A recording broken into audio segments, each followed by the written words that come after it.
Forever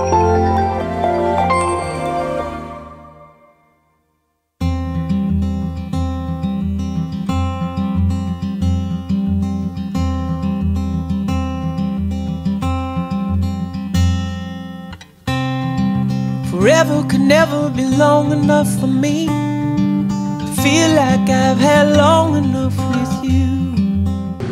Jadi saat menikah, bagi yang belum nikah, jangan hanya menikah karena sudah harus menikah. Hari ini saya terima beberapa klien yang setelah 10 tahun nikah, 12 tahun nikah, terus begitu saya tarik balik, iya dulu saya menikah karena terus mau diapain lagi?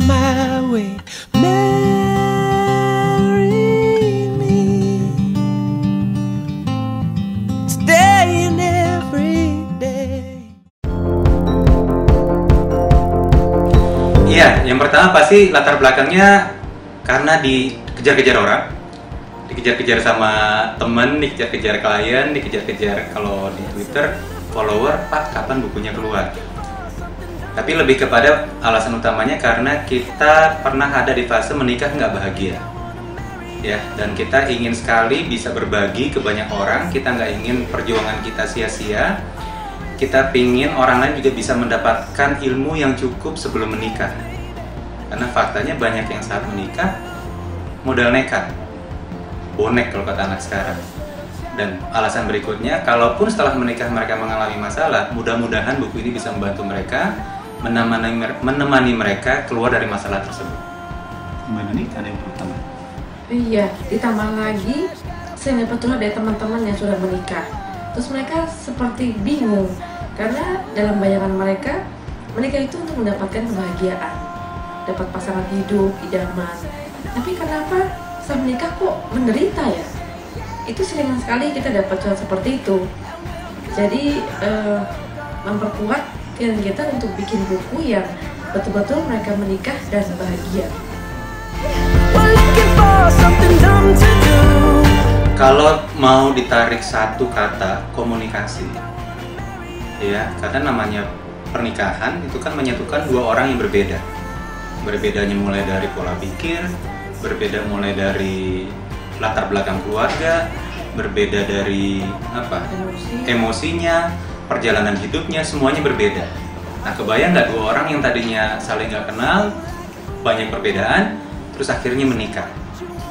Udah pasti akan ada konflik. Pertanyaannya, udah punya belum skill untuk mengatasi konfliknya?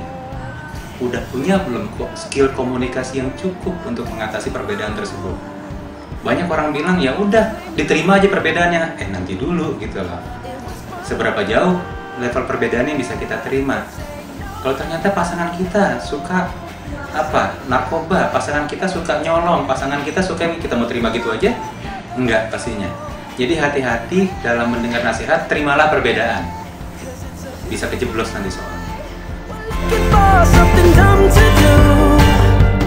Iya, yang pasti kita belum pernah ngasih konseling di barat, cuman kalau dilihat perbedaan paling mendasar adalah kalau di dunia barat yang namanya menikah itu hanya suami dan istri.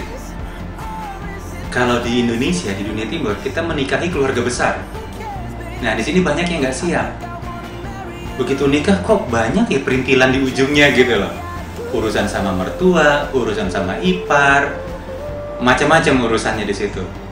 Jadi kita ternyata di Indonesia belum bisa hidup hanya berdua. Ya, jadi pada saat menikah satu paket dengan keluarga besarnya juga. Itu perbedaan mendasarnya. Mbak Duni, ada yang tanya? Iya, saya rasa sih itu memang keluarga besar itu kadang-kadang nggak masuk hitungan saat menikah. Bahkan kadang-kadang kita kasih advice, perhitungkan juga keluarga besarnya kuat nggak menikah dengan satu paket. Kalau nggak kuat, ya dipertimbangkan lagi gitu. Oke, sekolahpernikahan.com itu kita dirikan karena kita tahu nggak banyak orang bisa ketemu langsung dengan kita. Jadi kita ingin punya media supaya bisa menjangkau lebih banyak orang. Lebih banyak lagi orang yang bisa mendapatkan ilmu, mendapatkan manfaat dari sekolahpernikahan.com. Dan alhamdulillah sudah ada puluhan ribu orang yang terdaftar di situ sebagai member. Dan banyak mindset orang mikir seperti ini. kan saya belum bermasalah pernikahannya, kenapa saya harus belajar? Ini mindset yang sangat berbahaya. Bahwa kita belajar justru kalau bisa sebelum terjadi masalah gitu loh. Jadi siapa yang boleh bergabung di sekolah pernikahan.com itu semua orang yang punya niat menikah, sudah siap menikah, belum siap menikah, atau sudah menikah, atau sudah pernah menikah, semuanya boleh. Karena di sana juga ada kasus dibahas tentang bagaimana setelah berpisah terus gimana gitu loh. Dan hebatnya di sekolah pernikahan.com itu kita bisa jadi ajang berbagi, nggak cuma satu narasumbernya. Dari member itu kita kasih kesempatan untuk berbagi, dan kalau cukup berkualitas tulisannya akan kita muat. Jadi kita bisa belajar dari banyak orang, dari banyak sudut pandang, dari banyak pengalaman, sehingga nggak cuma satu warna doang di situ jadinya. Ya, bahkan kita beberapa kali menerima sharing dari member yang kita sendiri angkat topi banget gitu. Ini luar biasa, jauh lebih hebat dibandingkan babak belurnya kita yang udah kita alami dan mereka survive gitu loh. Jadi dengan di sekolah pernikahan kita bisa mendapatkan manfaat dan juga ikut bisa memberi manfaat buat yang lain.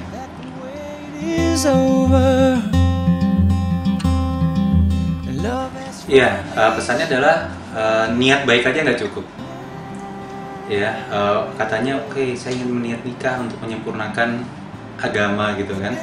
Ya banyak orang punya niat baik, ujung-ujungnya nyungsep juga, ujung-ujungnya berantakan juga. So bekali diri dengan ilmu dan skill yang dibutuhkan. Ya, buat yang belum menikah justru ini kesempatan baik untuk belajar. Bagi yang sudah menikah, nggak ada kata terlambat. Ya, nanti akan terlihat begitu kita mulai belajar, oh alah ternyata masalah terjadi gara-gara ini doang toh gitu lah. Karena banyak sekali masalah dalam kehidupan pernikahan sebenarnya bisa dicegah kalau kita tahu ilmunya sejak awal. Ya, jadi bahkan banyak kalau lagi konseling ngobrol gitu di sesi konseling pada tepuk jidat, ya coba tahu ini dari awal gitu loh. Kurang lebih seperti itu. Nah, bagi yang sudah pernah menikah supaya tidak mengulang masalah yang sama, tetap butuh ilmu, tetap butuh skill. Mbak Nuni? Knowledge itu luar biasa pentingnya dalam sebuah pernikahan. Dan knowledge yang cukup penting adalah bisa kenal diri sendiri sehingga nantinya bisa kenal dengan pasangan. Karena kita lihat banyak masalah terjadi karena mereka tidak kenal dengan diri sendiri, apalagi kenal pasangan. Jadi kita suka bilang dua orang yang tidak saling kenal itu menikah. Itu yang kita ingin pesan, yuk belajar lagi tentang banyak hal tentang pernikahan.